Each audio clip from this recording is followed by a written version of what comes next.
questions? Anything we've covered so far? No? Sorry, we were talking. Whoops. Whoops. Say that again. I said, any questions? If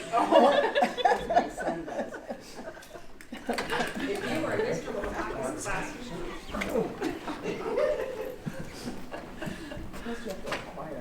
Okay, well, since there's no questions, we'll just keep going.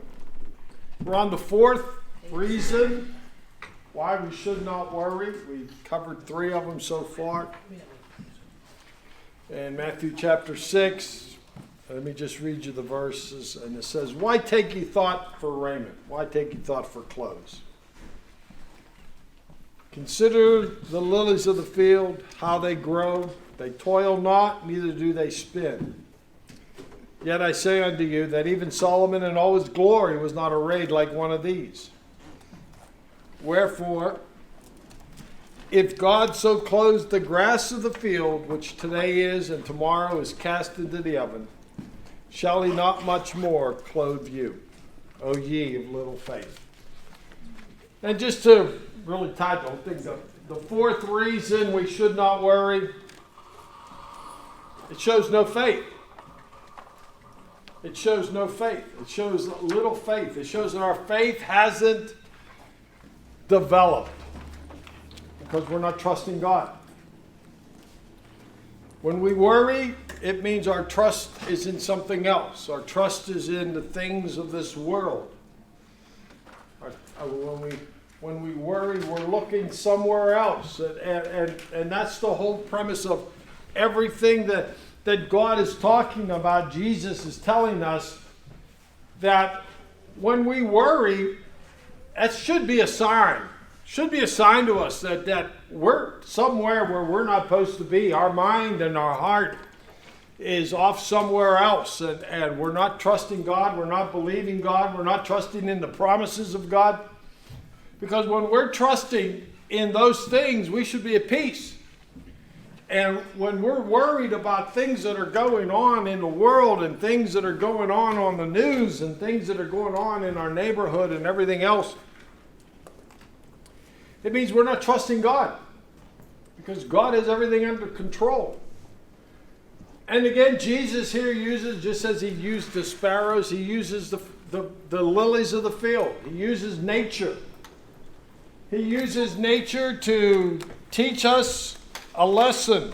Jeff, got something for us. Okay, thank you. And he uses nature to teach us.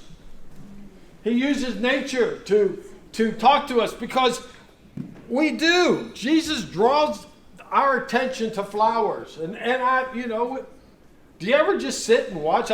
Cindy and I, we sit on a porch every night. And I was raised a porch sitter.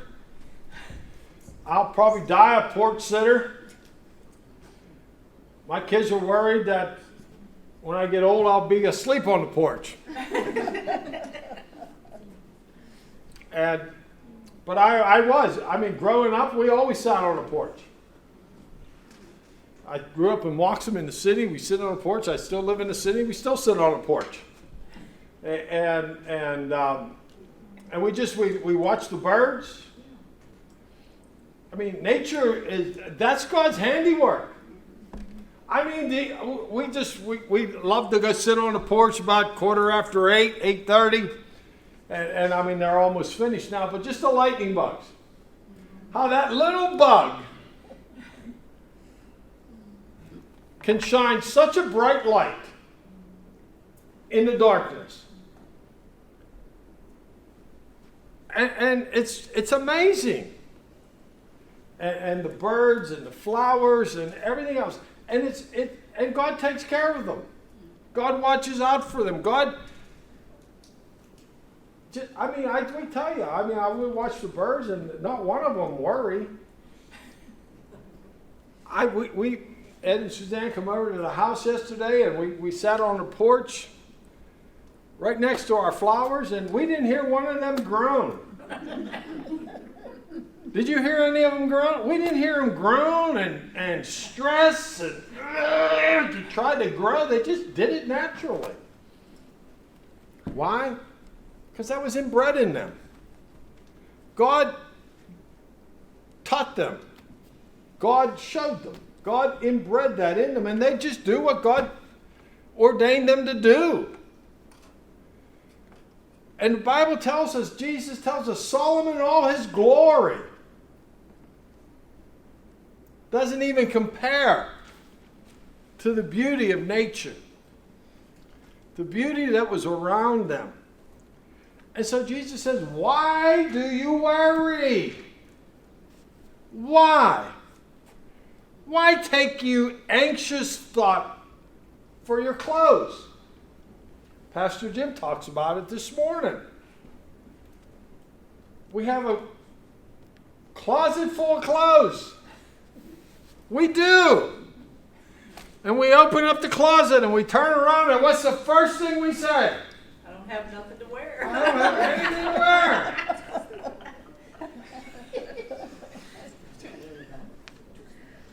I mean, Mercy was good at that. Oh, getting ready for school. I mean, her room looked like a hurricane went through it. She just went through it, pulled out and threw it. I turned around and yelled, and I don't have anything to wear. What's all this? And my sister was just an excellent sewer. And guess what? She always sewed her clothes. And my mother, why don't you wear what you have in your closet? Because I don't have anything to wear, Mom. I need something new. And we listen to what the world teaches us. And we really do. And we want to keep up with fashion. And Pastor Jim always teases me. He said, and Pastor Gary used to tell us, just whatever you have, just hold on to it. Because eventually it'll come around again and be in style. See, I dress for it. See, I got Amber said, Dad, you got to dress for Christmas in July. So she gave me a Christmas tie.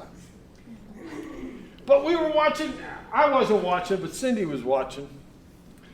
And her and Amber were watching one of these home renovation shows. And my house was built in 1953. And I still have the way it was built in 1953. It's still, a lot of it's still right there. And they were watching one of these home renovation shows, and they were redoing their bathroom with a towel on the bathroom floor. Well, guess what kind of towel was on the bathroom floor? The same kind of towel that was put in my bathroom in 1953. I'm updated. My bathroom is updated. Same thing. You keep it long enough, buddy, it'll come back around. Pink? Oh, yeah. Pink. Shag carpeting. But anyways. But yeah, we listen to what we have to wear, and we allow the world to dictate. And Paul tells us, and Philip's translation is really good, with Romans chapter 12 at the beginning. It says, do not allow the world to press you into its mold. And we do. We think we got to have the latest style. Now, again, there's nothing wrong with it, but it's a mindset that we think we got to keep up with that. And we got to keep up with the styles that are in and everything else. And some of these styles that are in,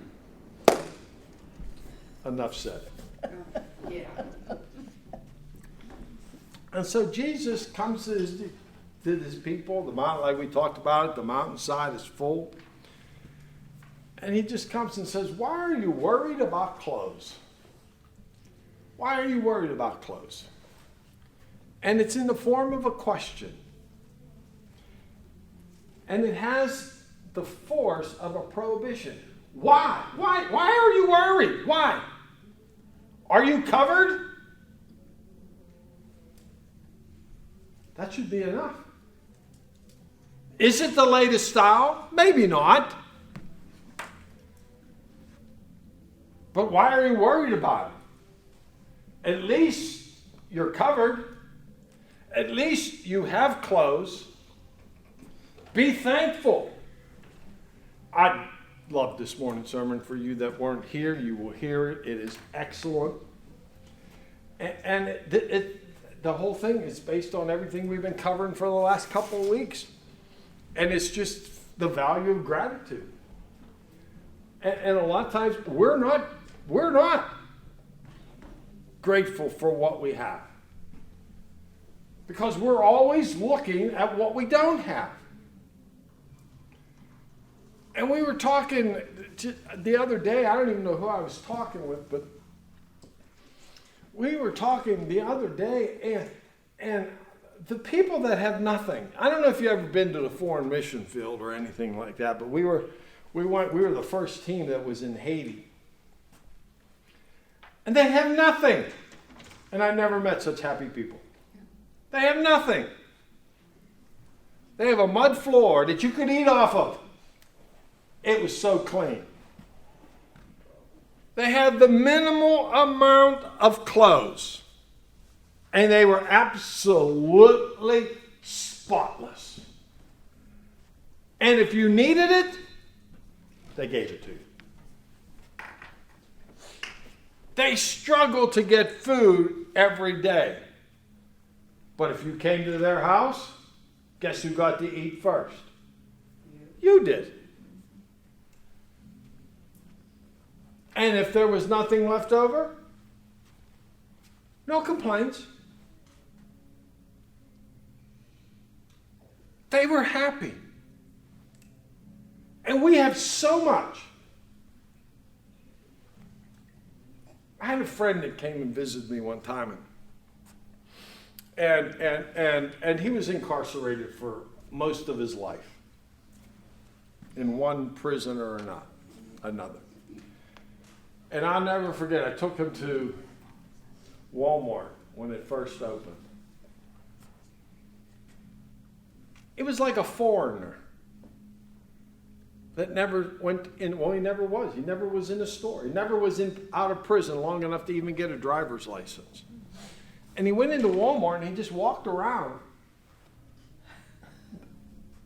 not believing what was out there, what was accessible to people.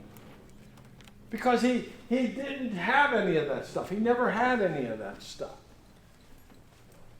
And a lot of times, Jesus, why are you worried about clothes? Why are you worried what you don't have? You know, a lot of times we worry what we don't have. We worry what other people have.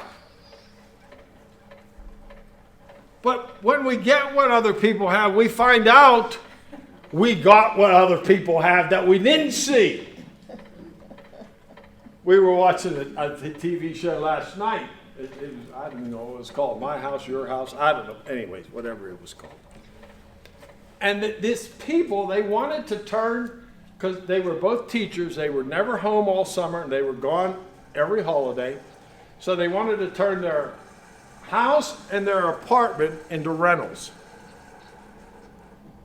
Because their neighborhood was full of that. And people, they could rent their house out all summer and get a ton of money. It was in San Diego.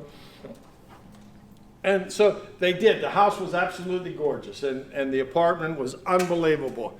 And they sat down at the end with the owner of the house, and they said, "Now I have one more thing." The lady said, "I have one more thing you have to do."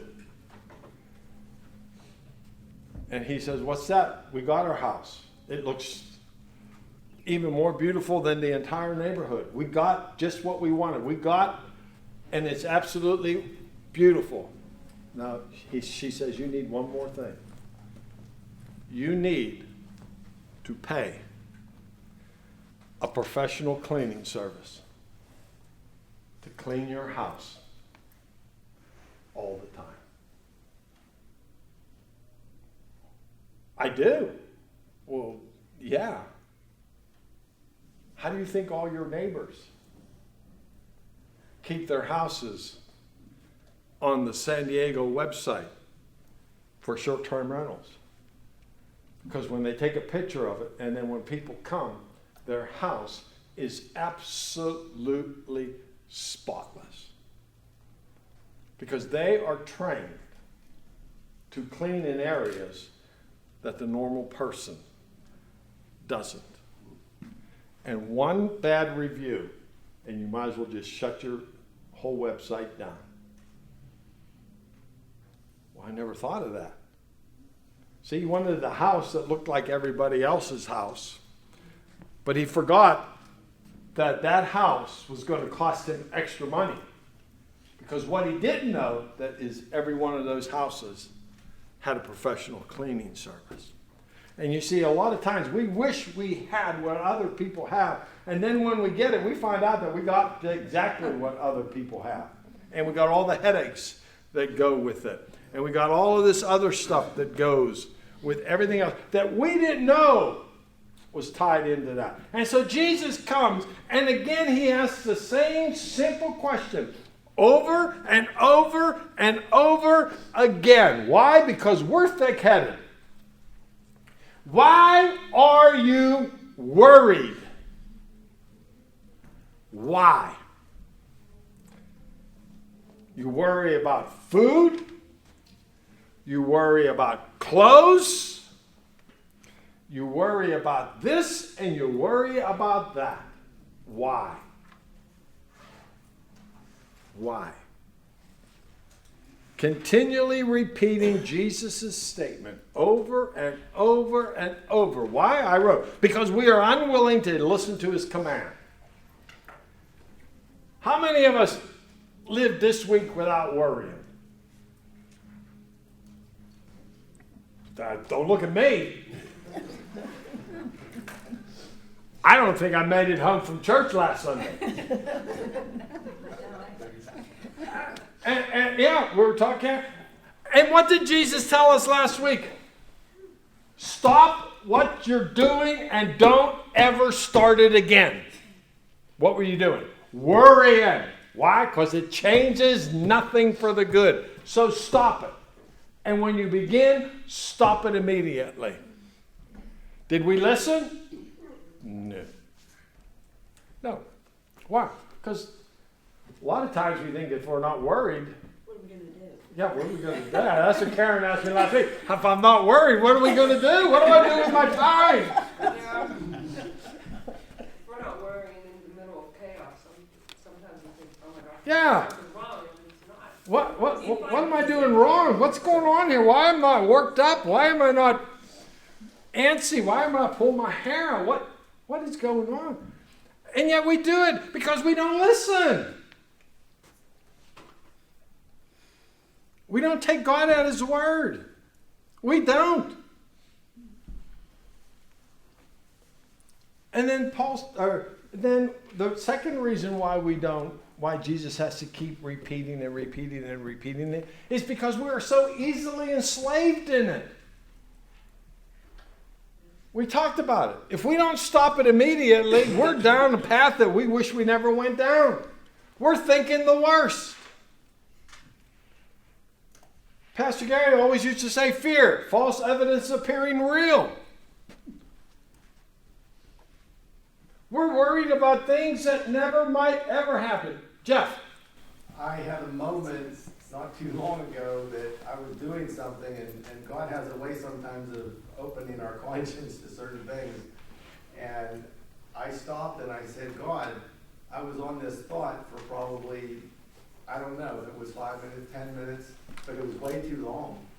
And isn't it something how that can, when you're worrying with something, it can take away your focus and put you right in the place that you're consumed with whatever your thought is, and now I didn't get paralyzed by it, but it was, I mean, it can really do a number on you. Well, yeah, and that, go ahead. No, go ahead. And that was only after 5 minutes. Right. And Imagine if you'd have been on it for 6 minutes. You might have been paralyzed. Definitely a whole day, you'd have been terrified. Why? Because we all been there. We've all been there. We start and we worry about something that might or might not happen. We worry about an appointment. We worry about this. We worry about that. And if we don't catch ourselves, we're fighting, we read it, we're fighting phantoms that don't exist. And we believe that they are going to do stuff to us, and they're not even real. And we're living in an imaginary world, and we're all worked up over it. Today's society has made a God out of fashion. Lisa. That's, when you said that, we're fighting families that don't exist. I have a dear friend, Julia, and she and I were talking, and she was studying, I walked through the valley of the shadow of death. She's talking about a Bible study she was in, and she said that word shadow, it's not real. So that's kind of connected me to this word thing, is when you said phantoms, is like, you don't have to worry, God's there with you. It's the shadow of death. It's not real. Yeah, it's the phantom. It's not the end of the world, doomsday.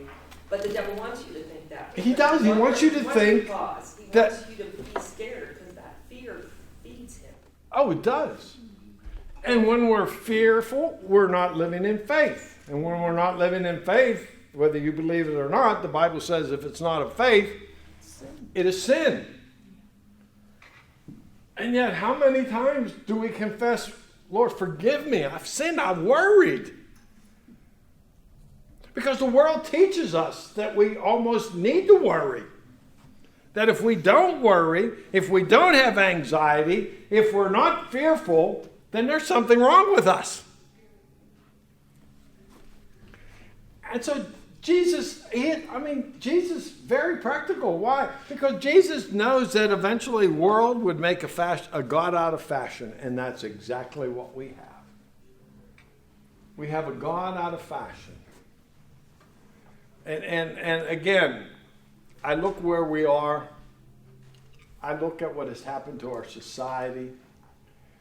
And do you know that even in colleges now, before you graduate, who would have ever thought? I know when I was in college, they didn't have this class. They teach you how to dress appropriately. They teach you what to wear when you go for an interview. Why? Because businesses have called them and said, please teach your people how to dress. You don't come to an interview in flip-flops, shorts, ripped shirts, like you've never showered for the last week and a half. Brush your teeth and floss, please. And the whole time you're talking to me during an interview, if you've got this crud in your teeth, I'm going, Hey, I see it where we work. People come in and, hey, first impressions are lasting impressions. That's why we say, long before Pastor Jim gets up to speak the word, or Pastor Gary, or any of it, impressions are already made about the church. The moment we come in, Pastor Gary was a stickler about that entrance to the driveway.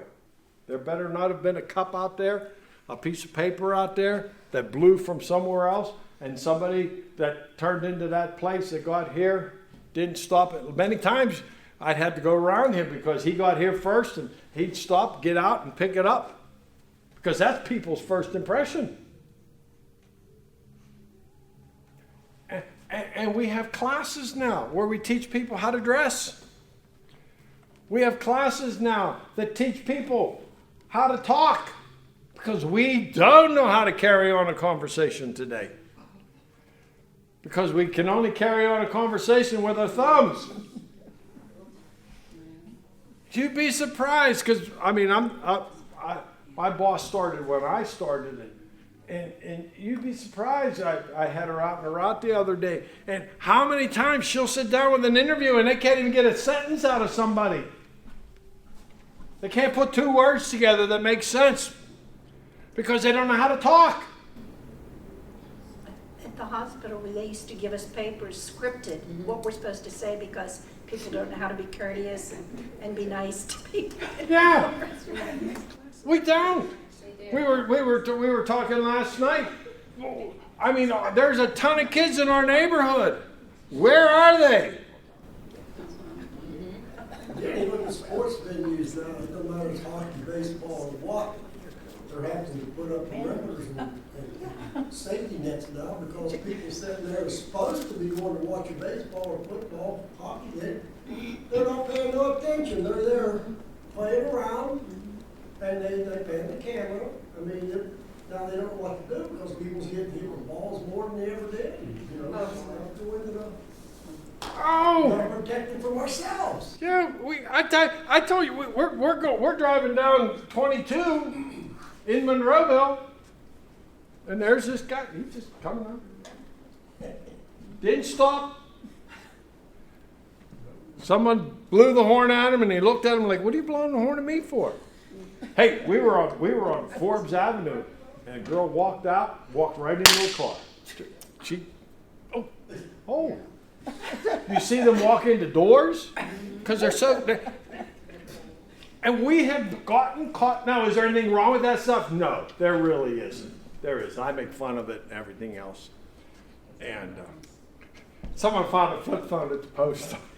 They did. They found a flip phone at the post office. And they found it. And I come into work on Monday, and there's a brand new flip phone on my desk. I mean, brand new. Ooh, big. I thought, wow. I said, where'd this come from? Somebody said, the boss said it there. I said, well, why is it there? They said, I don't know, go ask them. So I went over and I said, I found this on my desk. They said, yeah, we found it. And everybody I called said, you're the only one that we know that has a flip phone. So we thought it was yours. I said, no, it's not mine. This is mine. But, you know, I mean, we make fun. But really, we get caught up in what society tells us. And we get caught up in fashion. And if we don't have the latest fashion, we think there's something wrong with us.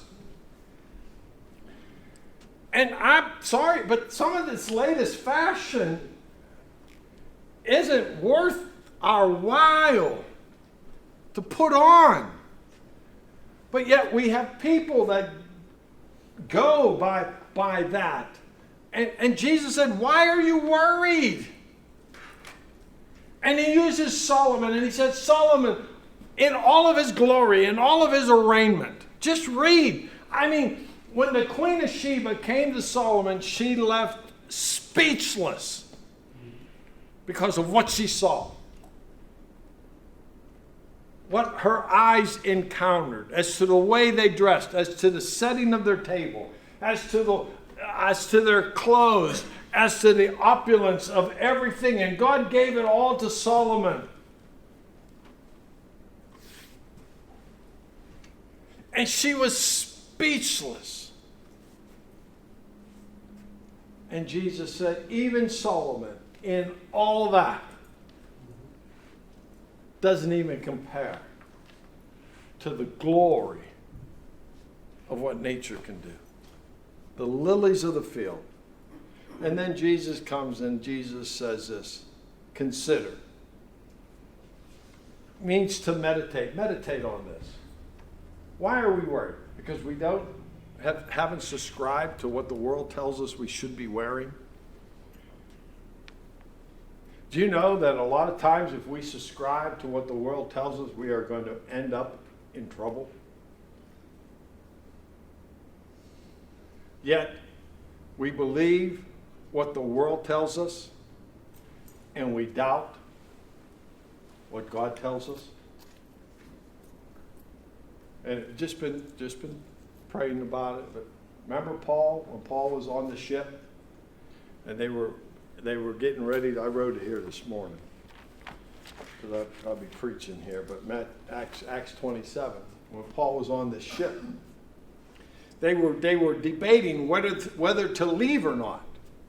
And Paul says, I perceive that if we leave, this ship and all of us will be put in harm's way. That was the word of the Lord. That was God's word to the centurion. But you know what the centurion did? The centurion turned to the captain and owner of the ship. And he gave him a different word. Which one came true? Paul's. And Paul says, you should have listened to me. But no, we're that centurion. We have God's promise, but then we turn to the captain of the ship. The world, and we listen to what the world dictates. And then we wonder why we don't have peace.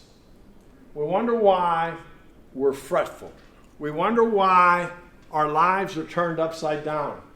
Because we have God's word, but we choose to listen to what the world tells us.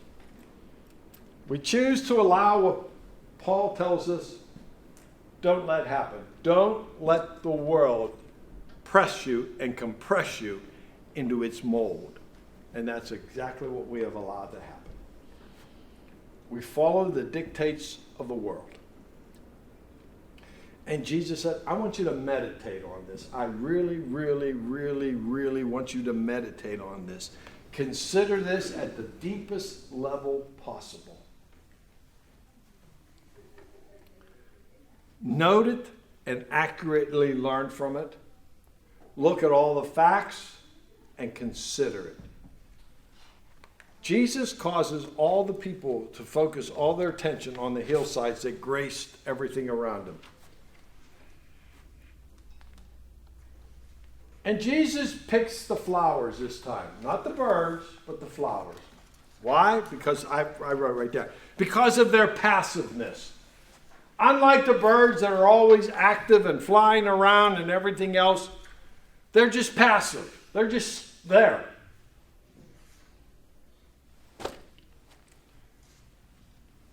And then he points not only to their passiveness, they're just there doing what they only know how to do. To their magnificence. To a beauty that is beyond compare. And where did that beauty come from? It came from within. It was what was inbred in the seed or in the bulb or in the plant. They didn't worry about it. They didn't stress. They didn't grunt and groan like Pastor Gary used to say. You don't go out to the apple tree and hear it grunting and groaning trying to produce that apple and puff, there it is. No. It produces what is within. And Jesus points to the lilies. Now, I don't know if you know about lilies, but lilies have 6 white leaves. 6 is the number of man. And do you know that the tip of all lilies bow down? Speaks of humility.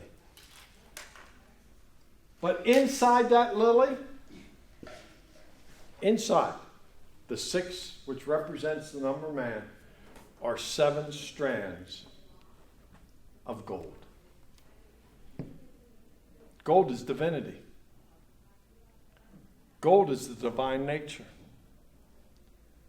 Jesus, in the Song of Solomon, compares himself to the lily, fully God, fully man. And he compares his bride to a lily. Human, but the beauty of the human on the inside is the divine nature that each of us are partakers of. And so Jesus said, consider the lilies. What is really more important? Do you know you can be dressed like a princess and act like a witch?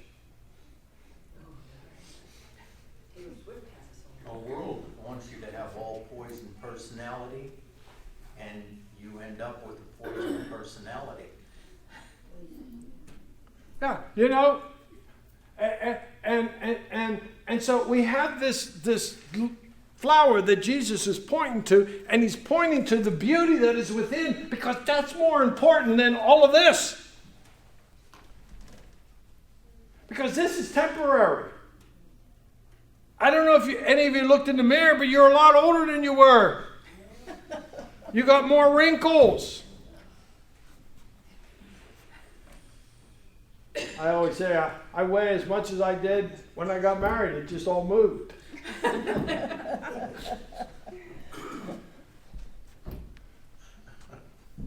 It did, honest. And we're a lot older. Yes, gravity. And Pastor Gary always used to tell us that there's something magical that happens in a closet. That when you, the clothes shrink.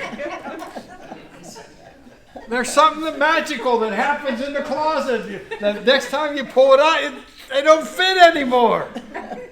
That closet causes them to shrink. And Jesus is trying to get us focused on what's important. It's not the outwardness. It's the inwardness. We were watching a movie, and one of the movie, the lady had a title. She was a lady or a princess, I don't know, whatever.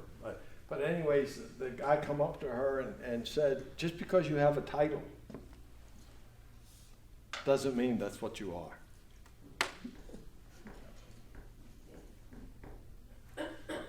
And he said, it's what's inside that makes you what you are.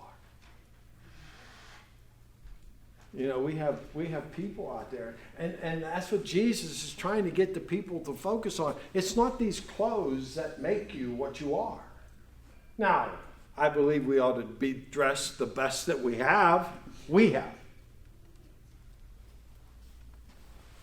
And if we have 3-piece suits and everything else, and that's what we can afford, and that's what God has given us, I believe that. But if we don't, hey, the best that we have. That's all. That's all we're required. Because what really counts is what's on the inside. It's that lily. The glory of the lily is what was on the inside, the divine nature. And do you know that Jesus and the Bible tells us that the bride of Christ is clothed with beauty from within?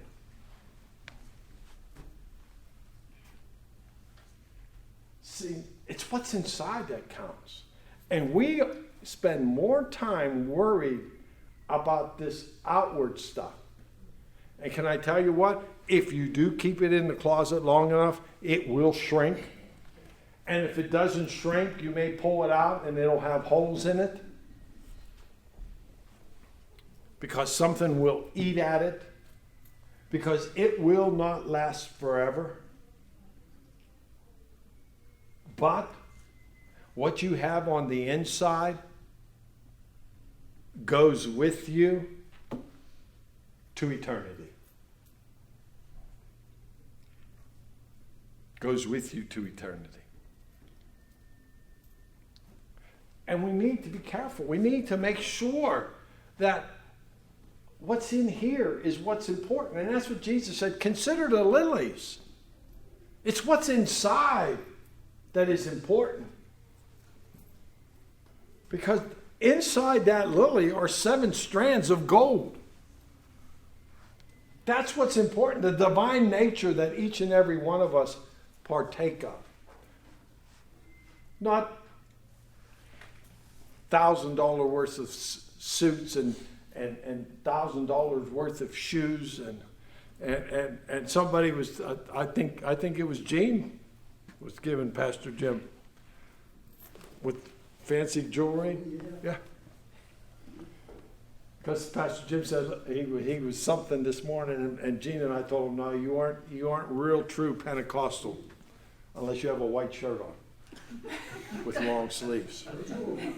Right? No jewelry. No jewelry. No makeup. Hair in a bun. Huh? We wear earrings, we can't be Pentecost. No, weren't allowed to wear that, remember? We have someone with a bun though. Well, that's okay. So we're going. But that's okay.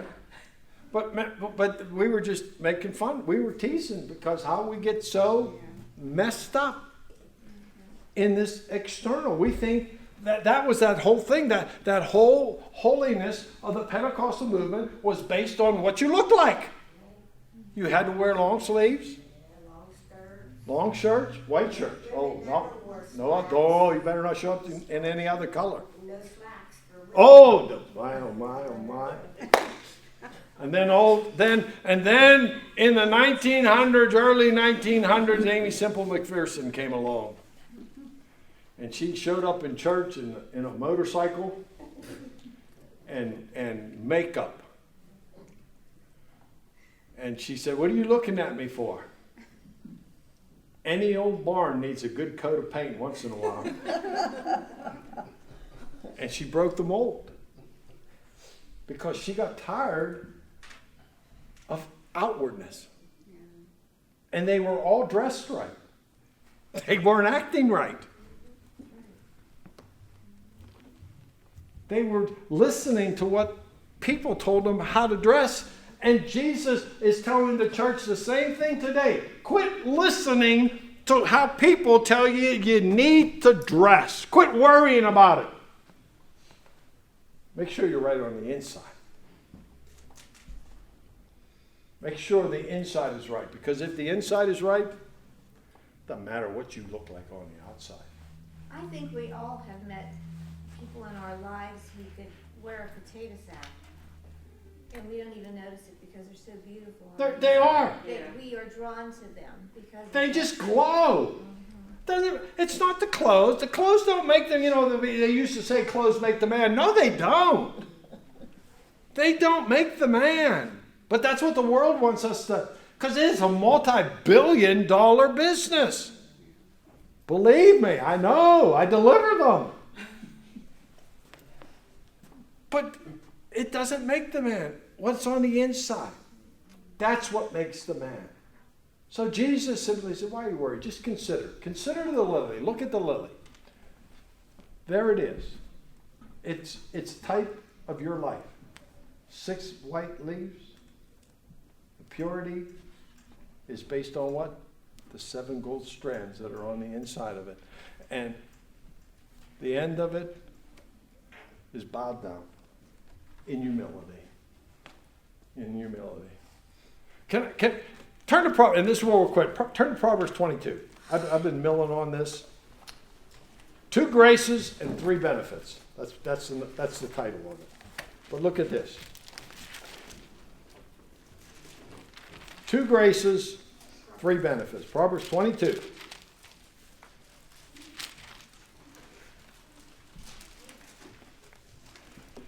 This is where Pastor Jim opens up his teaching on the value. But look down at verse 4.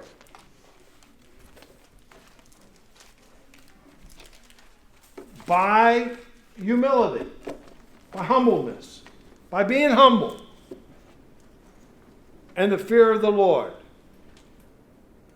My Bible has on the sidebar says, because of humility and the fear of the Lord, because of those 2 graces, come. Look what we get. Riches, honor, and life. That's what makes us. Humility, the fear of the Lord. And because of those things, God promises us riches. That doesn't mean we'll all be millionaires. But it means we'll have enough for what God has called us to do. Honor. Pastor Jim, that's all he said. That's how this whole series started. Was a good name is to be chosen rather than great riches. He just to live a life of integrity, a life of honor, and life. See, we think we bought into it that life is based on what we have. No, it isn't. It's based on humility. It's based on the fear of the Lord. It's based on the graces of God in our lives on the inside. That's what brings us life. Not all of this outward stuff, because I told you, the strange church has 30 merchandise that she sells to those that'll buy. And in the end, Revelation tells us that strange church and all her merchandise go that fast. Poof. It all vanishes. The virtuous church only sells one thing: Jesus. And guess what? It lasts forever. It lasts forever. So why are we worried about clothes? Why? As long as we're covered. I read somewhere. Some of the stuff I read, I just wish I wouldn't read. But there's going to be a bar somewhere, and it's going to be a nudist bar. Why do I read that stuff? Why do I see that stuff? I have a friend that was so mad at work. I walked in with him the other day, and then we're done. And he was fit to be tied. I was telling Ed and Suzanne that I had to calm him down. I thought he was going to blow a gasket. And he said, I'm upset. I said, I can see. I said, tell me why. He said, do you know that it is illegal in San Francisco to smoke cigarettes? It is illegal to smoke e-cigarettes.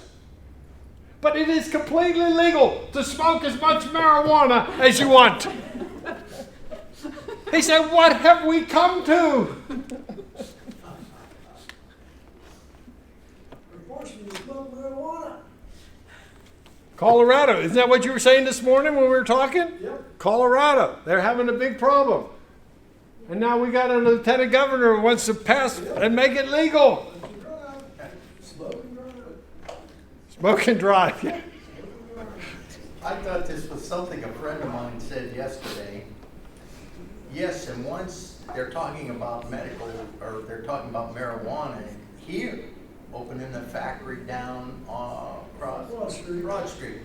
And he said as soon as you accept that and get the marijuana, the next thing that'll happen is they'll come and take your guns off you because you're a drug addict. Well, do you know that if you do, you have to turn it. If you sign up to take medical marijuana, you got to turn in your guns. Yes. Did anybody? We laughed so hard. Did anybody see that? And then I'm done, honestly. But there was a picture of a cake. A mother wanted to send her daughter a cake for her birthday. And did you see it, John? And did you see it? And she called the bakery, and it was the Disney movie Moana or something like that. Well, anyways, the baker on the other side thought the mother said marijuana. There's a big old leaf on that cake, wasn't there? Yes, there was. So she sent her 25-year-old daughter, who just loves this movie. She sent her 25-year-old daughter a cake, and when her daughter was so excited, she opened it up. She got on the phone immediately and asked her mother, "What are you doing?" "Well, I sent you a birthday cake." "I don't even smoke marijuana. Why do I need a marijuana cake?" And it was green. It had a big leaf on it. It had a green unicorn that was flying. It made us smile at home. But that's where we've come to.